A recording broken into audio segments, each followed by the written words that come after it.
Warning, this episode contains adult language, mature situations, cursed main characters with a touch of death, a very busty, amorous maid, a faithful butler, supernatural hijinks, and the latest manga news. Remember to like, share, and subscribe.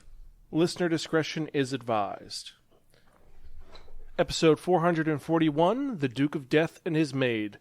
Hello and welcome to another episode of the Spiraken Manga Review, some podcasts and manga reviews about connectly enhanced narratives. I'm your host Zan, saying konnichiwa, aloha, bonjourno, and what's up?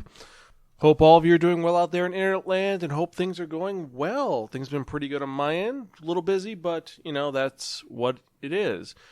This year is going to be a little bit different for November because I am not going to Anime NYC again. So no cons for the rest of the year, but I'm going to be taking it a day at a time and trying to get the best done that I can. And I am getting a little ahead of myself because if you're joining us for the first time, welcome.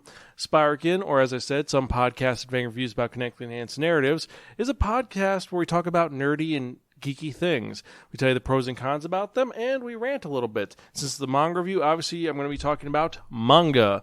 I tell you how the art style is, the overarching plot, the characters, the design quality, the plot elements, and most importantly, if it's worth investing your time in or not. You don't have to agree with anything that I and my co-hosts say, but we try to be educational, enlightening, exciting, and most importantly, entertaining.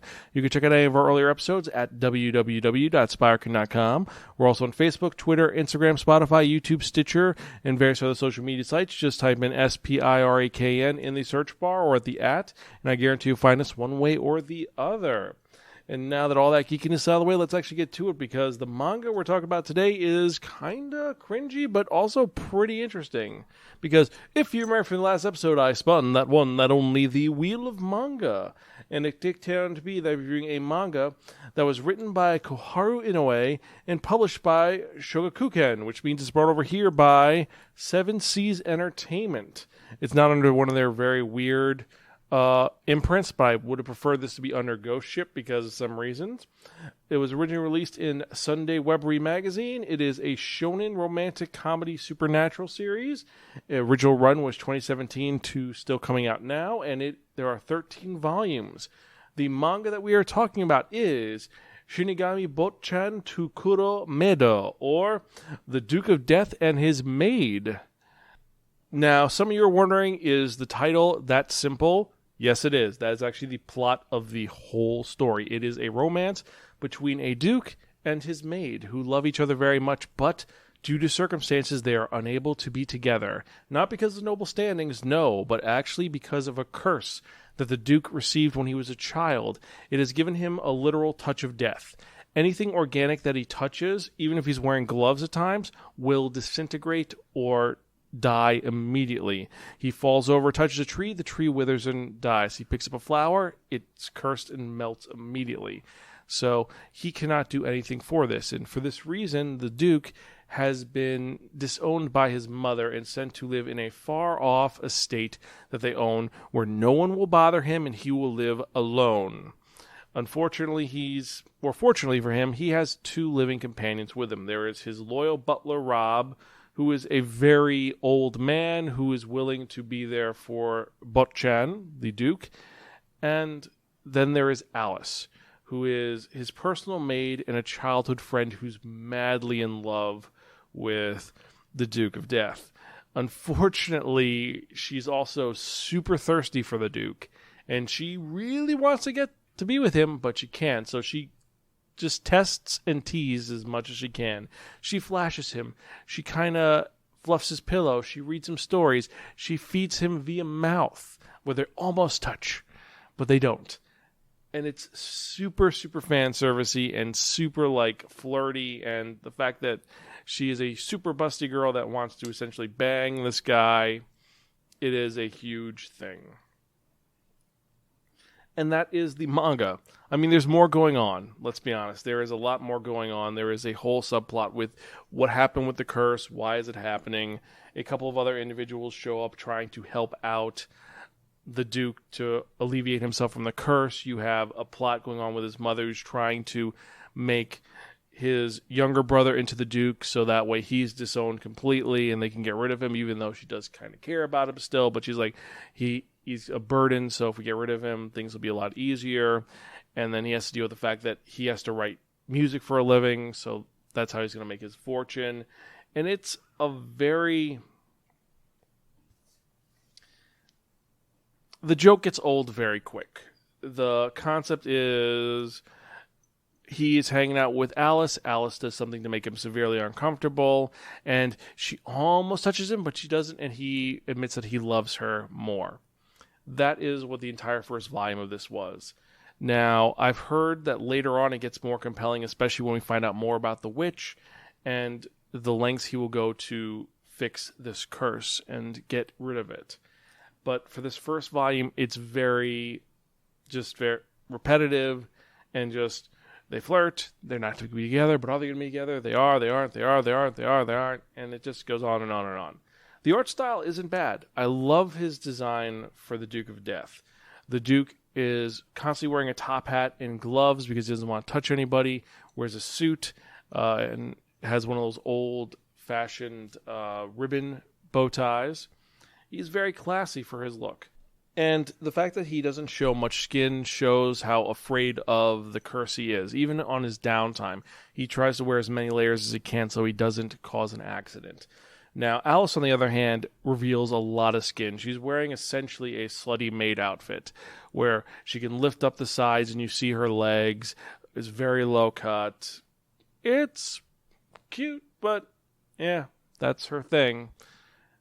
Now, the romance between them, is it going to happen? Will it? Won't they? I'm pretty sure they're eventually going to figure out a way for them to get together, but for now, it's just so cringy seeing them interact and very comical with the situations that happen. Now, is there more going on to this with the designs? Not really. I mean, Rob is just a very decrepit old man with a mustache. The Duke's little sister looks like the Duke. So does his brother Walter. It's, for the most part, the backgrounds are great. The art is well done. The production quality, not bad. It's standard tankobon by 7 Seas Entertainment. Worth checking out. And overall, out of our rating system, I'm just going to say it right now. This is a gift from your crazy Aunt Muriel. Okay, but forgettable. It's okay. It really is. The concept is kind of novel where he has, instead of the Midas touch, he has the death touch. But he's trying to fix it in order to get with this girl that he loves. I kind of like that element. However, the fact that it's constantly just very, almost, and the humor is all sex humor and innuendos, it gets a little tiresome. Maybe I want a little more from my manga than just that. Because rom-coms are fun, don't get me wrong. But this one isn't rom-com-y. It's more just like, let's embarrass the Duke, or let's make him feel really flustered by what Alice does. Womp, womp, womp, womp, womp.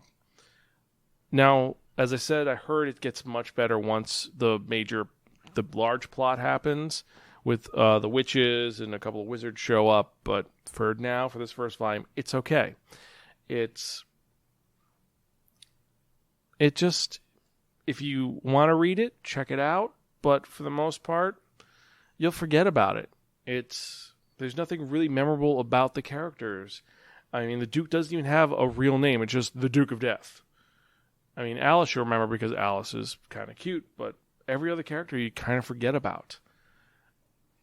I do know that later on, a witch shows up who has a skull for a head, which that's kind of memorable, but that's way later.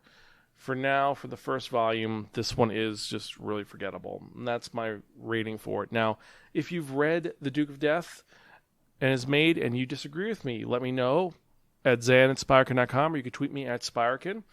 Let me know what your thoughts are, if you liked it, if you didn't like this. Now, let's get to the manga releases for the week. These are for November 9th, 2021. We have 22 volumes that have been released. First off, we've got Bite Maker, The King's Omega, Volume 3. Didn't I Say to Make My Abilities Average in the Next Life? Lily's Miracle, the light novel. Drugstore in Another World, The Slow Life of a Cheap Pharmacist, light novel, Volume 3. Fly Me to the Moon, Volume 8. Furin, Beyond Journey's End, Volume 1. I Swear I Won't Bother You Again, the light novel, Volume 2. Karate Survivor in Another World, the manga, Volume 2. Mao, Volume 2. Muscles Are Better Than Magic, the manga, Volume 3. Not to be confused with Mashal's Magic and Muscles. My Status as an Assassin obviously exceeds the Heroes Light Novel, Volume 2. My Wife Has No Emotion, Volume 2. One Piece Sanji Pirate Recipes comes out this week. Yes. So if you want to cook like Sanji, that is coming out. Looks really good. It's a translation of the Japanese one, so I actually want to check it out. Pokemon Journeys Volume 1. Sanrio Pom-Poms, the manga. She Professed Herself Pupil of the Wise Man, Light Novel, Volume 2. Splatoon Squid Kids Comedy Show, Volume 5. Super World Reincarnated X Drive Fierce Fight, Different World All Japan Tournament, Volume 1, the manga. The Dangers in My Heart, Volume 3. The Girl from the Other Side, Suil, A Run, Volume 2. The Strange Adventures of a Broke Mercenary, Volume 2. The Witches of Adamas, Volume 1. And Time Stop Hero, Volume 2. Which of these are you most interested in? For me, it's going to be My Status as an Assassin. Obviously exceeds the Heroes. The One Piece Pirate Recipes, Fly Me to the Moon. Didn't I say to make my abilities average in the next life? Bite Maker. And the Time Stop Hero. The rest of them, I gotta check out and see how they are. I actually have 3 of them on the Wheel of Manga, so we're going to see what they are. But before we get to that, remember to like and subscribe. Check out our YouTube channel for a bunch of new videos. Let me know what you think. Also, listen to our Spiraken movie review. We have tons of movie recommendations, including the new Dune. I gotta say, that one was actually kind of fun. And a couple of other movies. Definitely check that out. And as always, thank you guys so much for just being here. I appreciate it every single time. And I'm going to keep reading this as long as I can. Even when I'm an old man and have to read large print manga, I'm going to keep reviewing because I love doing it. It brings me joy. It's also why I work in a bookstore now, because I love dealing with books and recommending stuff. It comes naturally to me, and it's a lot of fun. So with that in mind, let's get to the part that you have all been waiting for. And what am I talking about? I'm talking about that one, that only, the Wheel of Manga!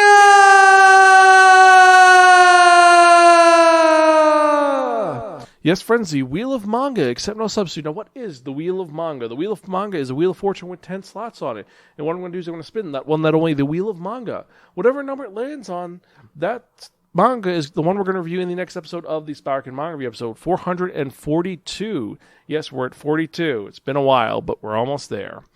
We're going to be at 450 soon, and wow, that's been a trip. But let's actually get to it, because I'm excited for some of these mangas and some of these titles to talk about.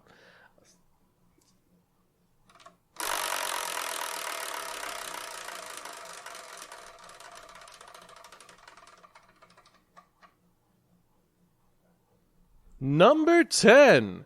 So, in the next episode of the Spiraken Manga Review, we're reviewing a manga that is about an isekai kind of gone wrong. Or more importantly than that, it is a hero who just decides, you know what? I don't need to worry about any of this stuff. I'm just going to relax and sell medicine. Yes, I'm talking about another apothecary story, but this one is Drugstore in Another World, The Slow Life of a Cheat Pharmacist, the manga. This should be actually really cool. I'm excited to see how this one is. I've heard some mixed about it. We're going to see. But we'll find out next time how that goes. So as usual, I am your host, Zan. I'm Gonzville. I'll catch you guys next time. Remember to check out tomorrow for the Spiraken manga news. For the week, we've got some interesting stuff going on, including a couple of new titles licenses and a couple of sad news. But wait for that.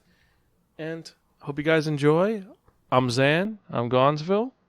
Catch you guys next time and keep reading manga.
輪乗りで